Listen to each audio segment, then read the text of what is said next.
આપણે ચોથા વિડીયોની શરૂઆત કરીએ, ચોથા બ્લોકની શરૂઆત કરીએ તો જયમાં મેલડી, જયમાં મંગલ, જયમાં બલાડ, જય જયરાપરા દાદા હંધા અને જય બાપા સીતારામને હંધાને પ્રાર્થના કરીને આગળ બ્લોકની શરૂઆત કરી.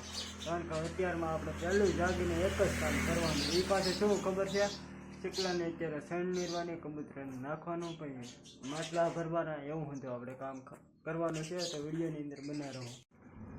જો ભાઈ આ કબૂતરા ખાવા આવે છે અને આપણે સણ નાખવી પડે, કારણ કે તો એ મારા પણ દાદા છે, દેખાય છે. તો આમાં સાગરભાઈ બેઠા છે અને મારા છે, અને આ જો સણ નાખવાનું ચાલુ છે.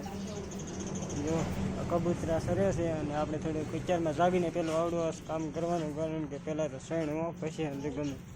હજી લાટ આવવાના બાકી છે, પણ એટલાને તો આપણે થોડી થોડી નીરી દઈએ. બાકી જોઈ લો તમે, આખા મેદાનમાં નાખી દીધો, આખા મેદાનમાં. હાલો ગાઈસ, તો આપણે અત્યારે જઈએ છીએ રીંગણીમાં દવા છાંટવા, કારણ કે દવા તો છાંટવી જ પડે ને, એના વગર અત્યારે ચોમાસાની ઋતુ છે, તો રીંગણું ઉતરે ના ઉતરે હો. એના માટે તો અમારે એક હપ્તો લગભગ 2-3 હજાર પૂગ્યા, કારણ કે રીંગણાનો ભાવે અત્યારે એવો છે કે દાખલા તરીકે આપણે દવા છાંટવી જ પડે. અને જો તમને કોઈ રીંગણીની દવા ન થાય, બાકી આપણે તમને કહેવાના છે દવા પોપ, જ્યાં દવા હાથમાં દવાનું છે ત્યાંથી તમને અહીંયા ટીપણા પાસે જઈને ખોલીને તમને દેખાડવાનું છે કઈ કઈ આપણે દવા છાંટવી. અત્યારે આપણે ડોક્યુમેન્ટની છાંટવાની છે, ફાલની છાંટવાની છે, કે કોઈ જાતની મશીનરી કે ચીજ એના માટે છાંટવાની છે.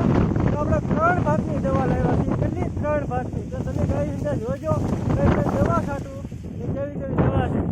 ફાઇનલી ગાય આપણે ટીપણા પૂકી જશે, જોઈ લો આ ટીપણું. એટલે અત્યારે આપણે દવા આપણો પોપ ચાલુ છે. તો આપણે અત્યારે દવા હું તમને કહેતો હતો, દવા બતાડું. જોઈ લો ભાઈ, તમને કોઈ રીંગણીની દવા ન કહે, બાકી આપણે સાચી દેખાડી રીંગણીની દવા કોઈ ન કહે. જો ભાઈ આવડ્યા એક બોટલ છે. આપણે શેના માટે આ ગાય આપણે જે રેસીપી હોય એના માટે, ગાય આ ફૂલ માટે છે, ફૂલ માટે જોઈ લેજો ભાઈ. પછી આવડ્યા છે આપણે ગાય કોઈ જાતનું પણ એ પીર આવ્યું હોય તેના માટે તેનો સામનો કરી શકે છે. જોઈ લો ગાઈસ, કોઈ રીંગણીની દવા ન કાંઈ મેં તમને કીધી છે, તો લાઈક અને શેર અને સબસ્ક્રાઈબ કરી દે. તો આપણે આ રીંગણીને અત્યારે રીંગણા આવી ગયા છે, જુઓ અત્યારે ચાલુ થઈ ગયા છે. જુઓ આ મોરપીસ છે અને આમ જો ઉતારો પણ સારો બેહવાનો છે. જોઈ લો ભાઈ, આ આપણી વાડી છે, અત્યારે હંધું કામકાજ ચાલે છે. જુઓ અને મેળવાનું અને જો આપણે હંધું કોરિયું કાઢવાનું, અત્યારે આપણે આમાં દવા છાંટવાની છે. હમણાં જો આ હંધું હાલે છે. અત્યારે હું તો ખાલી તમને રીંગણી બતાવવા માટે જ પછી લેવાનું. જો આપણે સાગરભાઈ ને કોરિયું કાઢે છે, આ બાકી જલસો છે હો ભાઈ. જો આપણે અત્યારે રીંગણીની અંદર દવા છાંટીએ અને જો આની અંદર દવા ન છાંટીએ ને તો ભાઈ પાછું કાંઈ ન થાય હો. ચોમાસે એકાત્રાની દવા છાંટવી પડે. એનું કારણ શું કે ગાય ઘા ડોકામર હવે ને અત્યારે છે ને રીંગણીમાં હંમેશા હળવી દવા છાંટવાની. અને જો કોઈને રીંગણીમાં દવા છાંટવી હોય તો મને કોન્ટેક કરે, અથવા હું મારા મોબાઈલ નંબર આપી, જો મને સંપર્ક કરે. કારણ કે આપણે જો રીંગણા અને ગાય જ આપણે રીંગણીમાં જો આવી રીતે દવા છાંટવાની, એક પણ પાંદડું ખાલી ન રહેવું જોઈએ. અને નકર પાછી ફરીથી અમુક જીવાત રહે ને તો પછી પાછી જીવાત આવે ને રીંગણી હાવ ખરાબ થઈ ગયા ની. આમાં એક જ ખાલી તમારે ધ્યાન રાખવાનું છે કે ડોકામણ ન આવે. જો ડોકામણ ન આવે તો તમે ચોમાસે છે ને રીંગણું તમારા સારામાં સારી આવક થાય અને સારામાં સારો તમે પૈસો કમાવી શકો.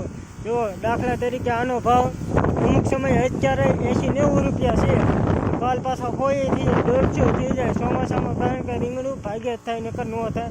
ને ગાય આપણે દર વર્ષે ઉતારીએ. આપણે એક ટેમ્પો તો કાયમના માટે હોય જ છે. આપણે 5-6 વીઘાની રીંગણી કરીએ દર વર્ષે, એટલે હોય જ નહીં. કારણ કે તો આમાં કંઈક ફાયદો થાય ને આપણે છે ને ભાઈ ઘરની જમીન નથી, ફાર્મે રાખીને કરીએ છીએ હંધોઈ. એટલે આ તમને આપણે દેખાડવા માટે આ જુઓ અત્યારે આવી જામી ગઈ છે. તો હવે આ વરસાદ 2-3 વખત તો ગાઈસ તમે પૂછો છો ને કે રીંગણીની કઈ કઈ દવા આવે, તો હું તમને આ જો નામ આપું છું, જોઈ લેજો, વાંચી લેજો ભાઈ. આવડિયા એક છાંટવાની, બીજો નંબર આવડિયા. જો રીંગણીનો ફૂલે ફૂલ તમારો ઉતારો જતો હોય ને તો એના માટે